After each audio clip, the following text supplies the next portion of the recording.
বৃদ্ধা স্ত্রী, তিনিও বৃদ্ধ। কিন্তু আল্লাহ, তুমি তো চাইলে বৃদ্ধ আর বৃদ্ধা কি, তুমি তো চাইলে সবাইকে সন্তান দিতে পারো।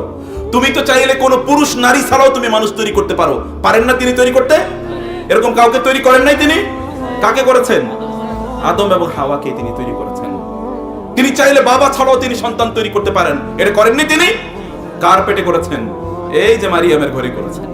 এই যে মারিয়ামের ঘরে, মারিয়ামের এখান থেকে গিয়ে তিনি আল্লাহর কাছে তিনি দাঁড়িয়ে গেলেন, আল্লাহ আমি বৃদ্ধ, আমার স্ত্রী বন্ধা, কিন্তু আমি তো তোমার কাছে কোনোদিন চায়া নিরাশ হই নাই। তোমার কাছে চাইলে তো তুমি কোনোদিন ফেরত পাঠাও নাই। ইন্নাকা আলা কুল্লি শাইইন কাদির, তুমি সবকিছুর উপর ক্ষমতাবান।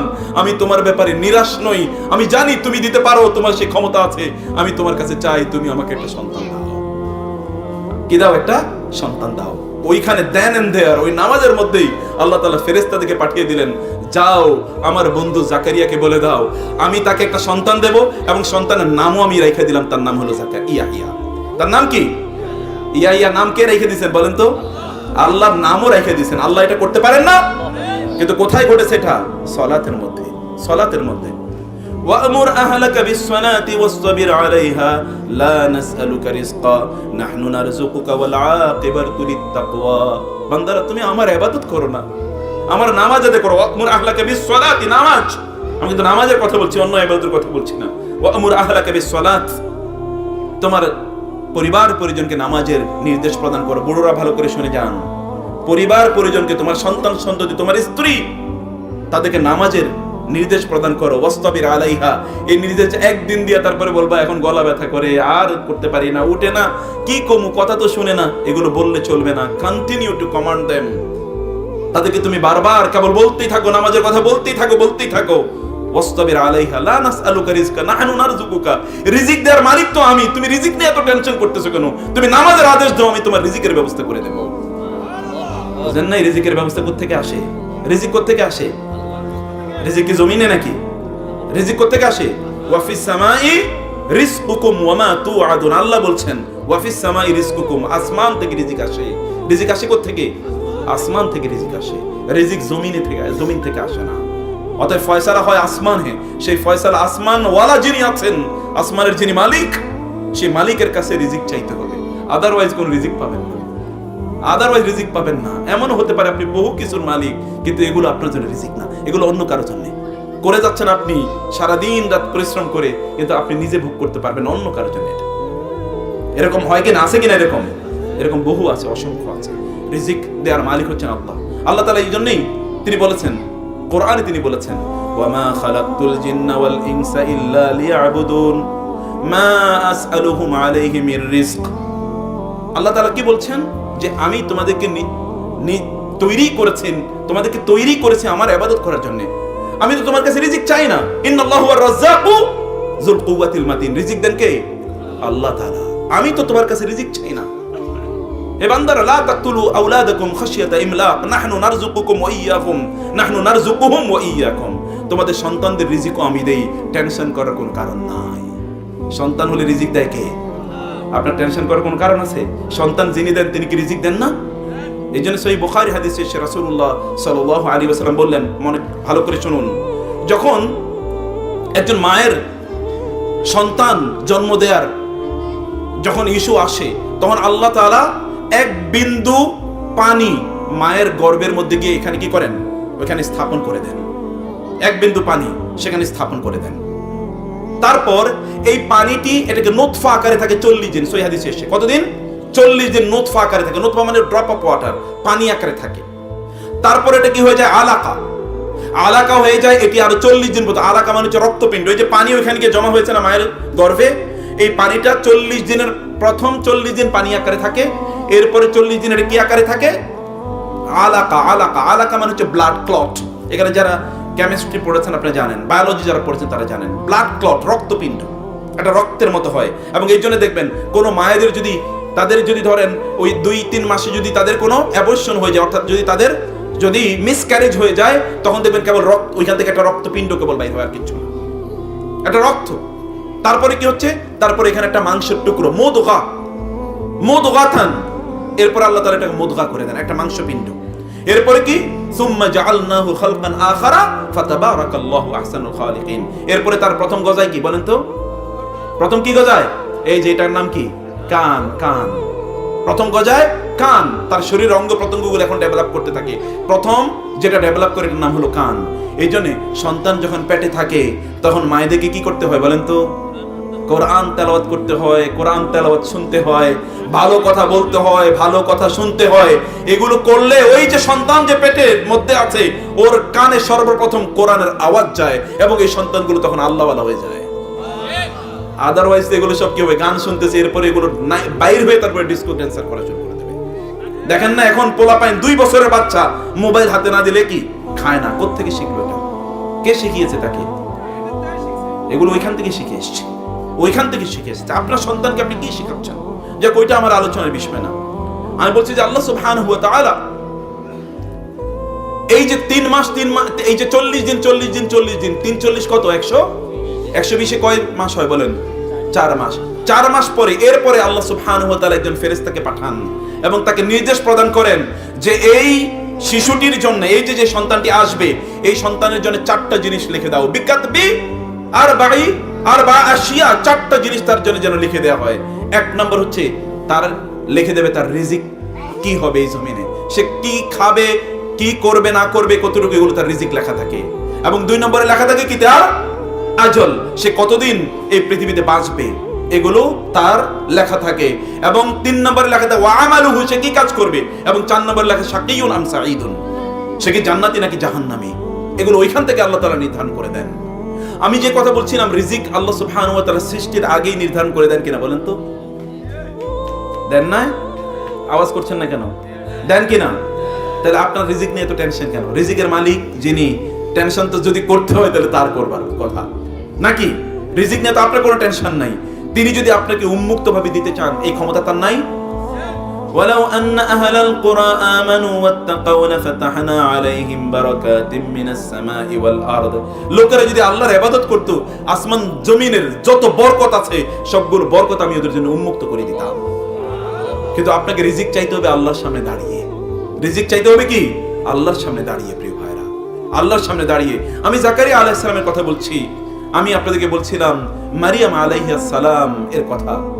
আল্লাহ সুবহানাহু ওয়া তাআলা তার রাসূলকে নির্দেশ প্রদান করেছেন সালাতের ব্যাপারে। প্রথম নির্দেশ দেখেন না, এই যে প্রথম যে ইকরা এর পরে যে নির্দেশটি, সেই নির্দেশটি হচ্ছে আল্লাহ তাআলা বলেছেন কুমিল লাইলা ইল্লা কালিলা, রাতের সিংহভাগ জুড়ে আপনি আল্লাহর ইবাদত করুন।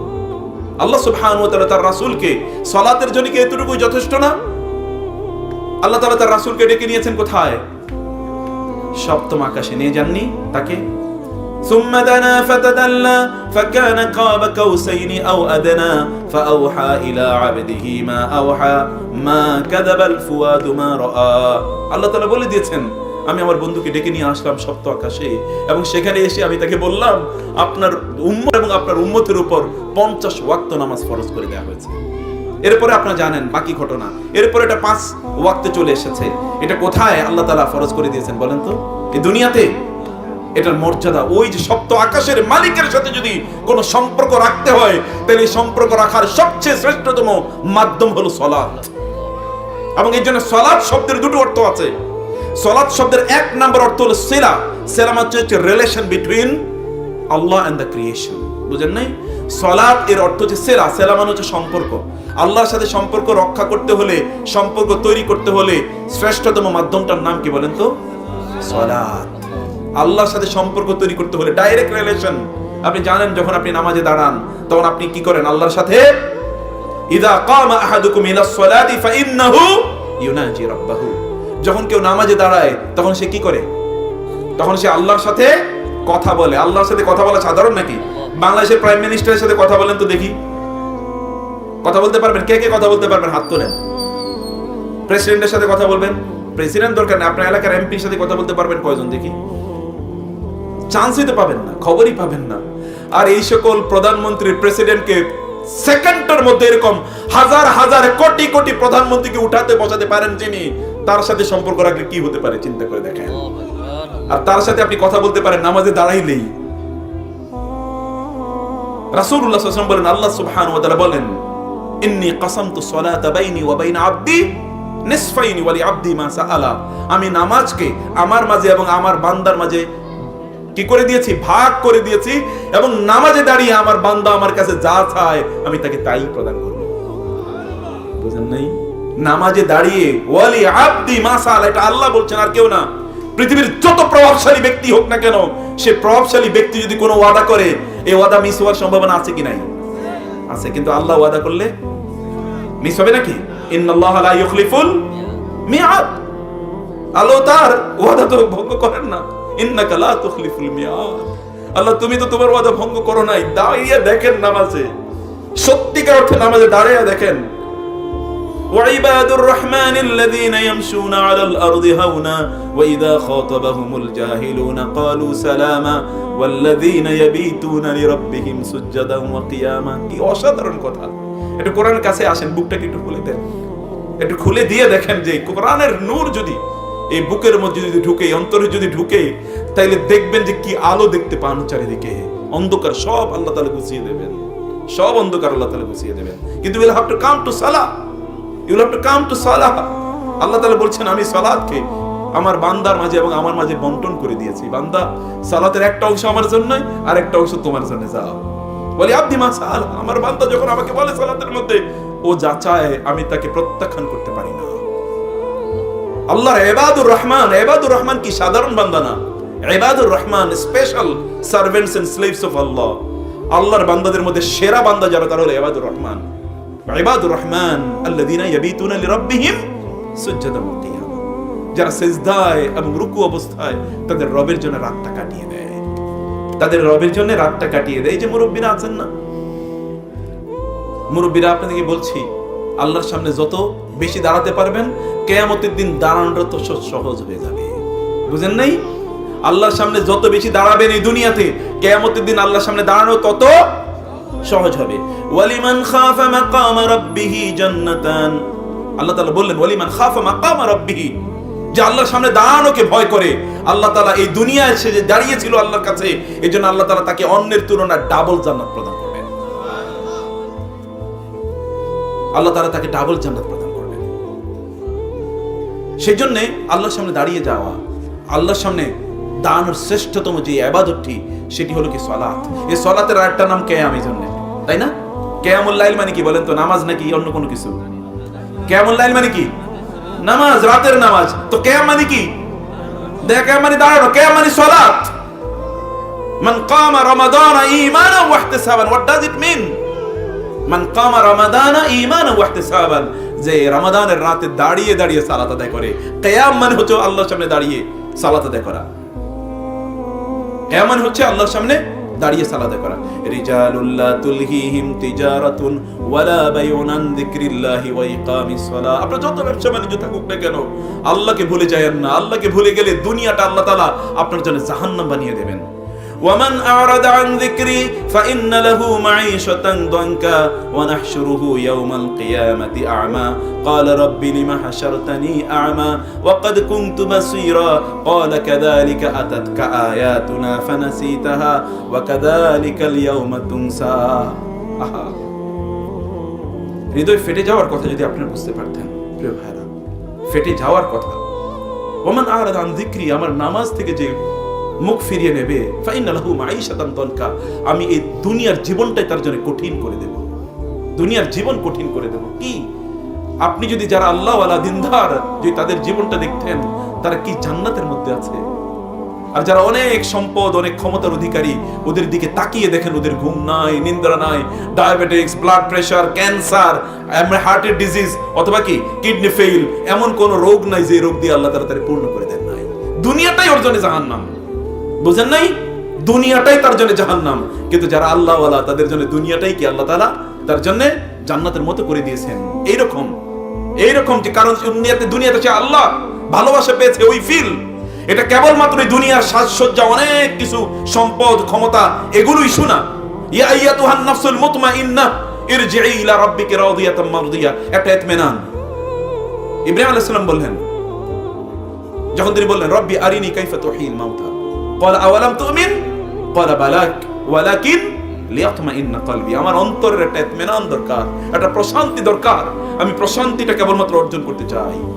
এই প্রশান্তি কেবলমাত্র আল্লাহর সামনে দাঁড়ালে অর্জন হয়। এটা অন্য কোথাও, অন্য কোনো জায়গায় আপনি কিচ্ছুর মধ্যে এটা পাবেন না, অন্য কোথাও আপনি এটা পাবেন না প্রিয় ভাইরা।